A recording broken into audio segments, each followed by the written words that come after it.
So I was just doing some final, cleaning and screwing down of bolts and stuff on the Seahopper, and I found this inside. I actually was just stuck on the inside of the boat.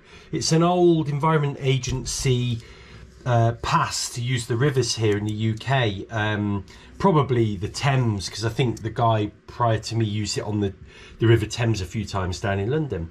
But it shows, importantly, there's a name on here. And when you own a boat, that has a significant bearing on what you now do with naming your boat. Because if you just rename your boat, it's supposed to be bad luck.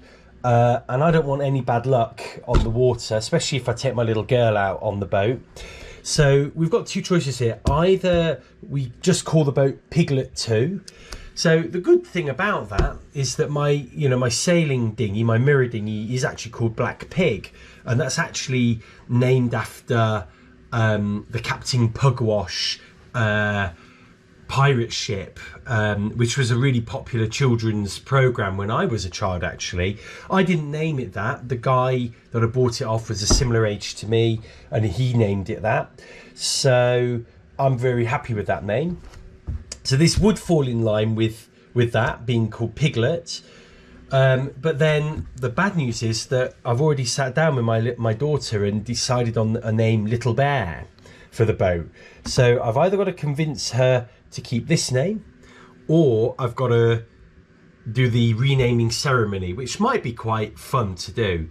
So we'll see what we do, and then I will get back to you. So first of all, we're going to get this Seahopper off here. So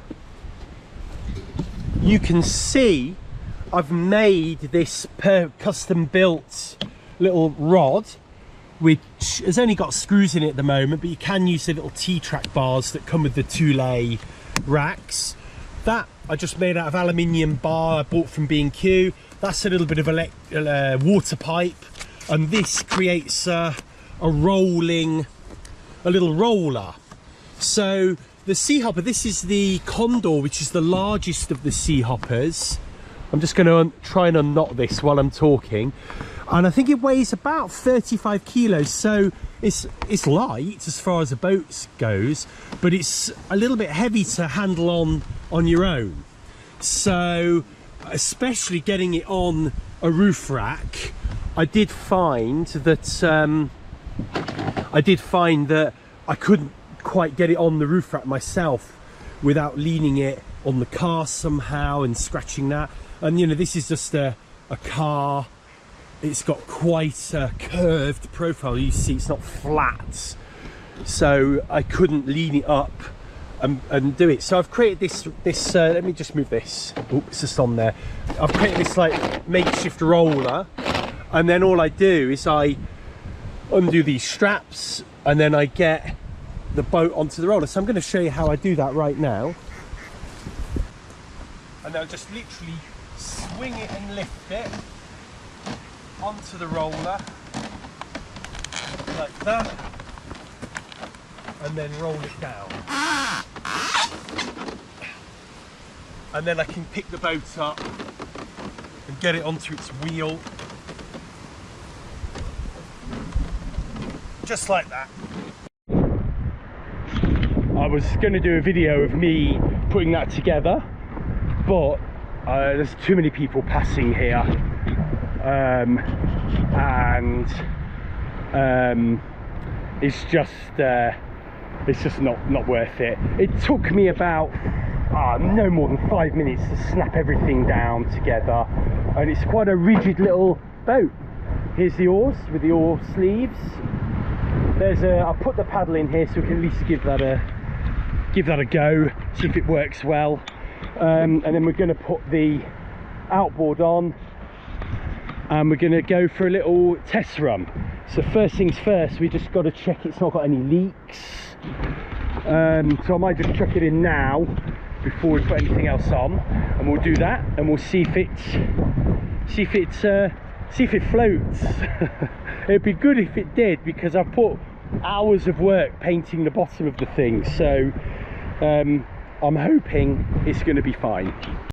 So we're in the water. It's quite light. The first thing I've noticed is, look, it will go. It will go. There's no leaks. There's no leaks. That water's just splashed in then, unfortunately. There's no leaks at all. I just want to check the buoyancy of it. Yeah, I mean, that's going to be hard to tip over that. So we'll get it back out and we'll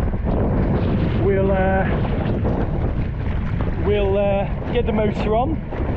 I don't think the oars are going to be much use today, but we can also, well, we can go, if we're brave enough, we'll do a bit of downwind rowing,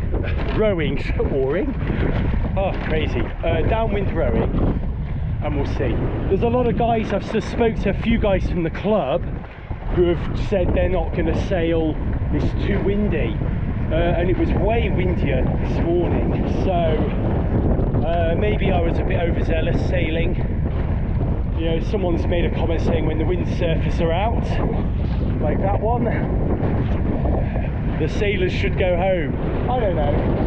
I was fine until I did that jibe and got caught out, and normally I'd be able to get the boat upright.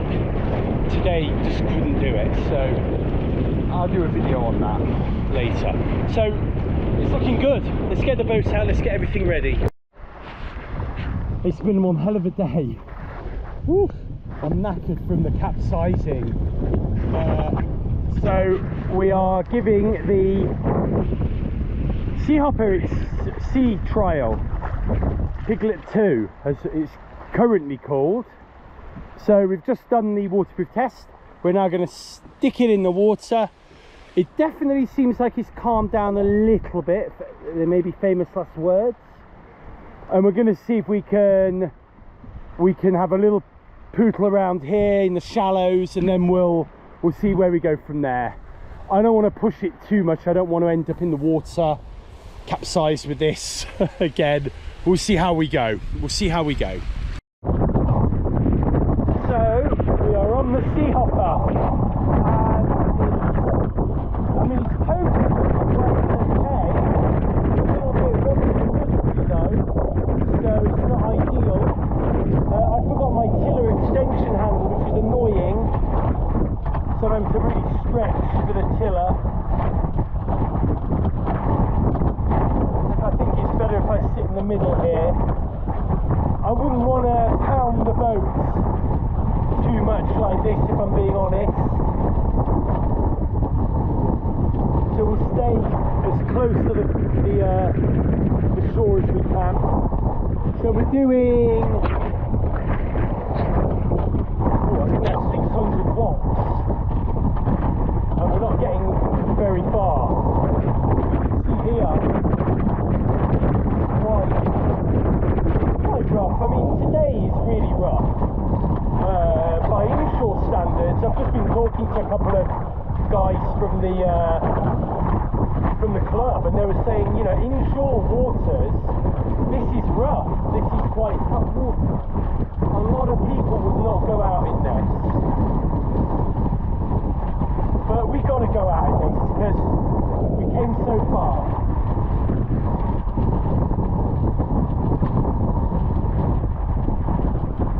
So we're going to full power, and we're not going very fast, as you can see.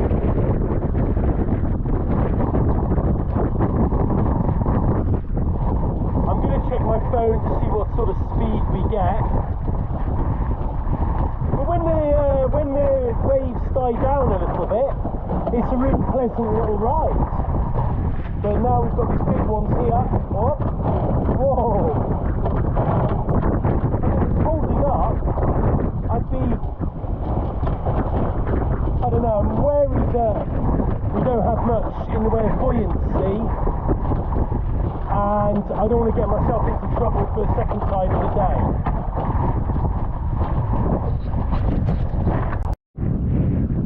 So I've just switched the engine off. There's a little quiet moment we're having today. and with the engine off it's sort of really stable and lovely. So yeah, nice. It's really nice. The sun's coming out a little bit. You can see from that X marker, if I just come back around this way, you see from the X there how strong the tide is today. I mean, we're doing like 1 to 2 knots if you ask me. Look at this. We're almost coming up alongside it.